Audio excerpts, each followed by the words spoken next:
श्री वल्लभाधीश की जय। श्री हरिराय महाप्रभु जी की जय। बड़े शिक्षापत्र 37 37માં શિક્ષાપત્રમાં શ્રી હરિરાયજી અહર્નિશ નિસાધનતાની ભાવના કરવાની આજ્ઞા કરી રહ્યા છે. અને આ શિક્ષાપત્રમાં શ્રી હરિરાયજી બતાવી રહ્યા છે કે જો શ્રી ઠાકોરજીના અનન્ય સેવક બનવું છે તો આટલું મારામાં હોવું જોઈએ, પણ તે તો નથી અને તેને બદલે 32 એવા દોષ મારામાં છે.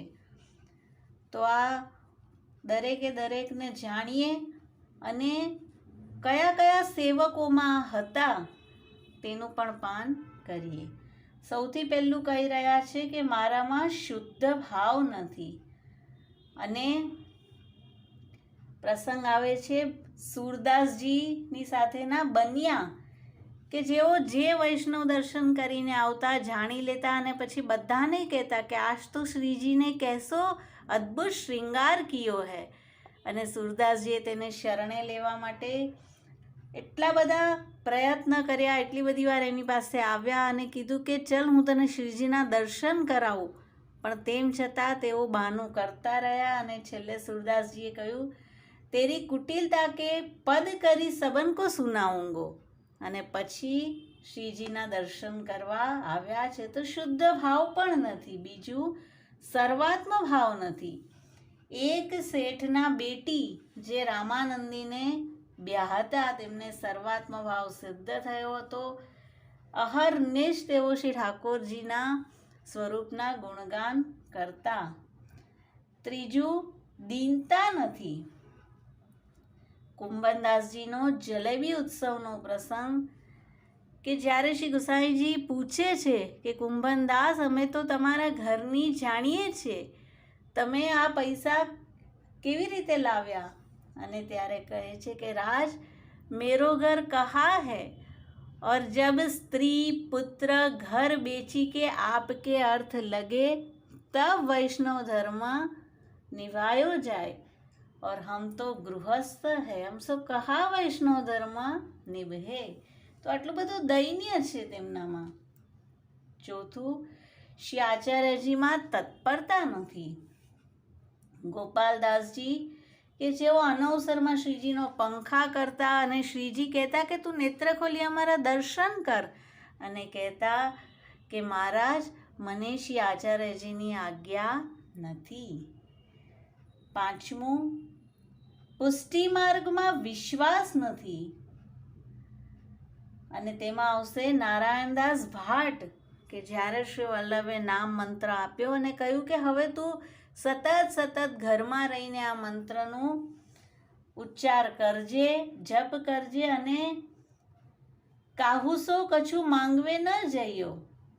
અને પહેલે જ દિવસે એક યજમાન આવીને 10 રૂપિયા આપી ગયો. તો આપણને વિશ્વાસ પણ નથી. છઠ્ઠું પ્રભુમાં આદર નથી. एक सेठनी बेटी जाने श्री बालकृष्ण जी को मदन मोहन जी किए. પ્રભુજીમાં એટલો બધો સ્નેહ છે. અને જ્યારે બાલકૃષ્ણજીનું સ્વરૂપ જોયું ત્યારે થયું કે પ્રભુ આપ ઠંડીમાં આપને આ શું થઈ ગયું? અને એટલા બધા ઉપચાર કર્યા અને પ્રભુજીને એટલી બધી વિનવણી કરી કે બાલકૃષ્ણલાલજી મદન મોહનજી થયા. તો આપણામાં તેવો આદર પણ નથી. સાતમું પુષ્ટિ માર્ગનો સત્સંગ પણ નથી. એક પટેલ જે સત્સંગ કરવા માટે બીજા ગાંવ જતા અને એક રાક્ષસ મળ્યો છે, તે તો સત્સંગ માટે તો ક્યાંય વૈષ્ણવો જતા, પણ આપણા પાસે તો તેવું પણ નથી. આઠમું મારામાં સેવા પણ નથી. સેવા એટલે ચિત્તનું પ્રભુમાં પરોવાવું તે સેવા છે. અને ક્રિયાવત તો કદાચ કરી રહ્યા હોઈએ, પણ આવી સેવા પણ હું કરી શકતો નથી. અને એમાં આવશે એક વૈષ્ણવ કે જે સેવાની માનસી કરતા. એકવાર ખીરમાં બુરા અધિક પડી ગયો અને પાછો કાઢવા ગયા. ઠાકોરજીએ હસ્ત પકડી લીધો કે આમાં તારો શું ખર્ચ થાય છે?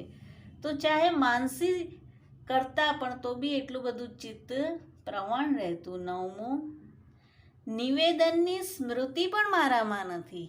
અને બાપ બેટા કાયસ્સ વ્રજાંગના વ્રજવલ્લભા, કે જ્યારે કેદખાનામાં છે ત્યારે પણ શુદ્ધિ થઈ રહી છે.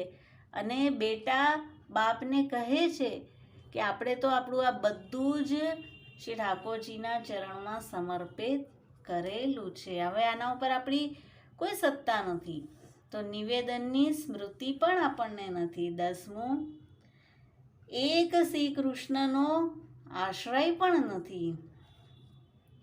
અને તેમાં એક બાઈ જેણે જમીન માપનારે થોડી જમીન વધારે રહેવા દીધી, અને બાઈએ કહ્યું, પૂત તે મોકો જીવાઈ, અને પ્રભુજી શ્રી ગોકુલ પધારી ગયા. તો આપણે અનેક કાર્યમાં લોકમાં બધાને કહેતા હોઈએ છીએ કે તમારા દ્વારા અમારું આ કાર્ય થયું, પણ આપણા શ્રી ઠાકોરજી તેને એવી મતિ આપીને કાર્ય કરાવતા હોય છે. તો કૃષ્ણનો આશ્રય પણ આપણો પ્રોપર નથી. 11th, વિવેક પણ વૈષ્ણવમાં જે હોવો જોઈએ તે નથી. વિવેકસ્તુ હરિ સર્વમ નિજેચ્છાત કરિષ્યતિ. અને તેમાં આવશે માધવદાસ માલાવાલા, કે જ્યારે ઠાકોરજી છડી લઈને આવ્યા અને કહે છે નાવ ડૂબાવું, અને માધવદાસ કહે છે નિજેચ્છાત કરિષ્યતિ. માધવદાસ કહે છે નાવ ડૂબી જશે તો મને માલા કેવી રીતે ધરીશ? કે છે પ્રભુ આપને જેમ યોગ્ય લાગે તેમ કરો. 12th, મારામાં ધૈર્ય પણ નથી. ત્રિદુઃખ સહનમ ધૈર્યમ, ત્રણેય પ્રકારના દુઃખ સહન કરવા તે ધૈર્ય છે શ્રી વલ્લભ આજ્ઞા કરી રહ્યા છે, અને તે પણ મારામાં નથી. અને તેમાં આવશે હરિદાસના બેટી, કે જેને શ્રી ગુસાઈજી શ્રીમુખથી આજ્ઞા કરી રહ્યા છે, અમુકી તું તો ધીર હૈ, તારામાં ધૈર્ય છે એવું સ્વયં શ્રી ગુસાઈજી કહી રહ્યા છે. 13,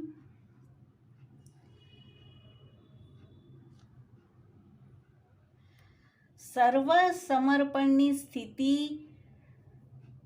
પણ મારી નથી, શરણની પણ સ્થિતિ મારી નથી. અને જ્યારે માણેકચંદ સ્ત્રી પુરુષે સર્વ સમર્પણ કર્યું અને શ્રી ગુસાઈજીની સાથે ઊંટની દોરી પકડીને ચાલી રહ્યા છે, કહે છે હમ તો આપકી સરની હૈ, કહો સો ટહેલ કરે, નહીં તો જાકે હાથ બેચોગે વાકે ઘર કી ટહેલ કરેંગે. તો આપણે શરણ ખાલી બોલી રહ્યા છે કે હે કૃષ્ણ હું આપના શરણે છું, હું આપનો દાસ છું, પણ તે પ્રમાણેનું આપણું વર્તન પણ નથી. તેના પછી 14th, શ્રી કૃષ્ણના મહાત્મ્યની સ્ફૂર્તિ હૃદયમાં નથી. કયા સ્વરૂપને આપણે સેવી રહ્યા છે તેનું પણ આપણે મહાત્મ્ય જાણતા નથી. અને તેમાં આવશે સ્ત્રી પુરુષ આગ્રહ કે જેને શ્રી ગુસાઈજી એ કહ્યું જ્યારે ચાચાજી સાથે તેઓ આવી રહ્યા હતા કે જો મહાત્મ્ય જ્ઞાન સહિત સરની આવત હૈ તાકો વિશેષ દાન હોત હૈ. ચાચાજીના સંગથી તેઓ મહાત્મ્ય જ્ઞાન સહિતના થઈ ગયા હતા. તેના પછી 15મું, મારામાં સ્નેહ પણ નથી. સ્નેહાદ રાગ વિનાશ સ્યાત, જો હજી લૌકિકમાં મને ક્યાંક રાગ છે, ક્યાંય દ્વેષ છે, તો માનો મારામાં સ્નેહ નથી. અને તેમાં આવશે આસ્કરણજી, રાજા આસ્કરણ, કે જ્યારે પડોશના રાજાએ ચડાઈ કરી અને પ્રસન્ન થયા કે ભલી થઈ, હવે રાજ્ય લઈ લેશે તો મને શ્રી ઠાકોરજીની સેવામાં કોઈ રાજકાજ નહીં કરવું પડે. 16મું, મારામાં આસક્તિ પણ નથી. અને તેમાં આવશે કુંભનદાસજી, કે જ્યારે તેના બેટાને વાઘે માર્યો, મૂર્છિત થઈ ગયા, અને લોકમાં સૌ કહેવા લાગ્યા કે જુઓ બેટાનો સ્નેહ ભગવદીયાને પણ બાધા કરે છે. અને શ્રી ગુસાઈજી કહે છે કુંભનદાસજીનો એક ક્ષણનો પણ કોઈ સંગ કરે તો તેને પણ લૌકિક બાધા ન કરી શકે. તો કુંભનદાસજીને તો શું કરે. અને પછી તેમના કાનમાં કહે છે કે તમે કાલે સૌથી પહેલાં આવજો, તમને શ્રી ગોવર્ધન ધરના દર્શન કરાવશું. અને તરત જ મૂર્છા અવસ્થા વળી ગઈ. તો આસક્તિની અવસ્થા અને વ્યસન પણ મારામાં નથી. 17મું લક્ષણ, 17મો જે મારામાં અભાવ છે કે વ્યસનની પણ મારામાં અભાવ છે, અને તેમાં આવશે ગજ્જન ધાવન કે બીડા માટે પાન લેવા ગયા અને નવનીત પ્રિયજી રાજભોગ અરોગવાનું બેસી રહ્યા હાથ ખેંચીને કે જ્યારે મારો ગજ્જન આવશે, ને આપ પણ બહાર જઈને મૂર્છિત થઈ ગયા. તો પરસ્પર વ્યસનની અવસ્થા તેમની પણ બતાવી. તો આ રીતે આ શિક્ષાપત્રમાં શ્રી હરિરાયજી 32 એવા દોષ નિસાધનતાની ભાવના કરતા બતાવી રહ્યા છે કે જે આપણે આપણા જીવનમાં જોવાના છે. શ્રી વલ્લભાધીશ કી જય. શ્રી હરિરાય મહાપ્રભુજી કી જય.